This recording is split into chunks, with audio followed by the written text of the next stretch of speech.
میں نے پہلے شروع میں کہا تھا کہ ہر بیماری کا علاج ہے، لیکن گناہ کا علاج کسی ڈاکٹر کے پاس نہیں، مگر الحمدللہ گناہ کا علاج اسلام کے پاس موجود ہے، گناہ کا علاج مصطفیٰ جان رحمت کے پاس موجود ہے، گناہ کا علاج قرآن اور حدیث میں موجود ہے۔ اب گناہ کا علاج کیا ہے، یہی آج کی محفل کا اصل و عنوان ہے، اور تھوڑی دیر میں بات میں اپنی مکمل کر لوں گا، کیونکہ سردی ماشاءاللہ بڑی شاندار اور خوبصورت ہے، اور اتنی سردی میں آپ کو دیر تک بٹھا کے نہیں رکھوں گا، لیکن تھوڑی دیر میں بات مکمل ہوتی ہے۔ اب گناہ کا علاج کیا ہے؟ جو چاہتا ہے گناہ سے بچنا، اس کو ایک ہی کام کرنا ہے۔ گناہ کا علاج کیا ہے؟ گناہ کا گویا انجیکشن کیا ہے؟ گناہ کی دوا کیا ہے؟ گناہ کا علاج کیا ہے؟ گناہ کا علاج ایک ہے، قرآن میں میرا اللہ فرماتا ہے ان الصلاۃ تنہا عن الفحشاء والمنکر، بے شک نماز ہر برائی سے اور بے حیائی سے روک دیتی ہے۔ یعنی اگر تم نماز پڑھو گے تو خود بخود گناہوں سے رکتے چلے جاؤ گے۔ نماز کی برکت سے آدمی کے دل میں گناہ کی نفرت پیدا ہوتی ہے۔ ارے نماز تو بہت بڑی بات ہے، اگر آپ صرف ہمیشہ باوضو رہنے لگے تو آپ کا دل چمکنے لگتا ہے، آپ کے دل میں انوار برسنے لگتے ہیں۔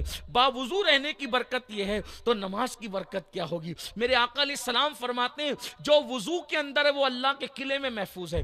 وضو اللہ کا قلعہ ہے، جو باوضو رہتا ہے وہ اللہ کے قلعے میں محفوظ رہتا ہے۔ اللہ اکبر۔ بتاؤ اگر کوئی بادشاہ کے قلعے میں رہے گا تو کوئی دشمن اس کو نقصان پہنچا سکتا ہے؟ اللہ اکبر۔ اگر بادشاہ کے قلعے میں رہنے والے کو کوئی نقصان نہیں پہنچا سکتا تو جو اللہ کے قلعے میں محفوظ ہے اس کو کون نقصان پہنچا سکتا ہے؟ تو وضو کی یہ برکت ہے، تو نماز کی برکت کیا ہے؟ آؤ آپ کو بتاؤں نماز گناہ سے کیسے بچاتی ہے۔ دیکھو پہلے نماز کی برکت سن لو۔ لوگ کہتے ہیں مولانا دعا کر دو، تعویذ دے دو، یہ وظیفہ بتا دو۔ اس سے بڑا کوئی وظیفہ، نماز سے بڑا وظیفہ کوئی نہیں، نماز سے بڑی برکت والی کوئی عبادت نہیں، نماز سے افضل کوئی عبادت نہیں۔ نماز افضل العبادات، نماز اشرف العبادات، نماز اللہ اکبر کیسی عبادت ہے، معراج المومنین ہے۔ نماز پڑھنے سے چہرہ منور ہوتا ہے، نماز پڑھنے سے روزی میں برکت ہوتی ہے، نماز پڑھنے سے گناہ سے نفرت ہوتی ہے، نماز پڑھنے سے جسمانی بیماریاں ختم ہوتی ہے، نماز پڑھنے سے اولاد فرما بردار ہوتی ہے، نماز پڑھنے سے اللہ اکبر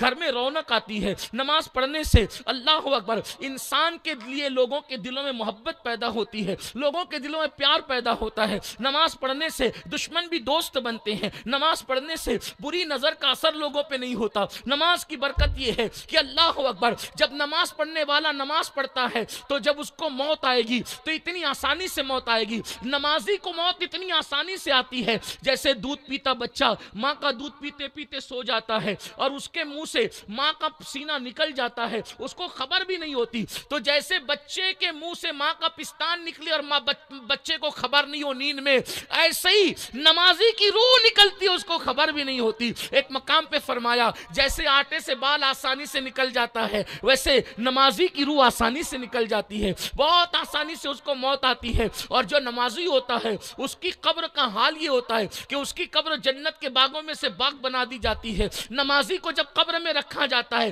اللہ اکبر سننا، غور سے سننا، یہ نماز کی برکت ہے۔ جب نمازی کو اس کی قبر میں رکھا جاتا ہے تو اس کو وہ کبھی بھی دفن ہو، چاہے صبح دفن ہو، دوپہر دفن ہو، شام دفن ہو، رات دفن ہو، جب بھی آدمی دفن ہوتا ہے تو ایسا لگتا ہے جیسے سورج غروب ہو رہا ہے۔ عصر کا جو آخری ٹائم ہوتا ہے کیسا لگتا ہے؟ قبر میں جب آدمی جاتا ہے تو اس کو ایسے ہی لگتا ہے، ایسے ہی لگتا ہے نمازی کو، تو یعنی سورج غروب ہو رہا ہے۔ تو وہ کیا کرتا ہے؟ وہ فرشتے آتے ہیں، منکر نکیر، دو فرشتے ہیں، وہ جو سوال کرتے ہیں منکر نکیر، تو وہ جیسے ہی اٹھتا ہے، وہ نماز کی عادت ہوتی ہے تو وہ کہتا ہے ارے میری نماز جا رہی ہے، عصر کا ٹائم جا رہا ہے، پہلے بعد میں بات کریں گے، پہلے نماز پڑھنے دو۔ تو یعنی کہ قبر میں جب وہ یہ منظر دیکھتا ہے سورج غروب ہونے کا اور نماز کا سچا پابند ہوتا ہے، ریاکار نہیں ہوتا، تو اس کو ایسا لگتا ہے میں نے تو ابھی نماز نہیں پڑھی، میں اس ہنگامے سے نکل کے آیا، تو کہتے ہیں ارے بعد میں بات کریں گے، پہلے نماز پڑھنے دو۔ جیسے یہ نماز کے لیے کھڑا ہونا چاہتا ہے، دونوں کہتے ہیں ہمارا کام کیا، اس نے تو ہمارے سارے سوالوں کا جواب ایک جملے میں دے دیا۔